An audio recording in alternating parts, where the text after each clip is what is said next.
আপনি কি জানেন আমি একদিন বিকালে ঘুম থেকে উঠেই টিভির সামনে বসেছি। মা এসে বলল, নে মিষ্টি খা।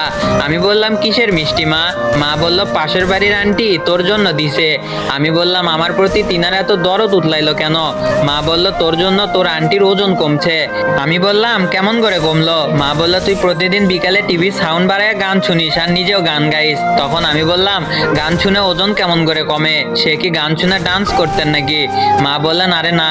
আমি বললাম, মা, নাটকের সিরিয়ালের মতো সময় নষ্ট করো না, আসল কারণটা কি সেইটা বলো। মা বলল, তোর আন্টি ভাবছে প্রতিদিন তোর বেসুরা গান না শুই না রাস্তাঘাটে হাঁটাহাঁটি করা উত্তম। প্রতিদিন বিকালে হাঁটাহাঁটি করেন, তার কারণেই তার ওজন কমছে। ধন্যবাদ হিসেবে তোর জন্য মিষ্টি দিয়া গেছে। আমি বললাম, দেও মা, মিষ্টি দাও, গায়ক হিসেবে আমার প্রথম কামাই।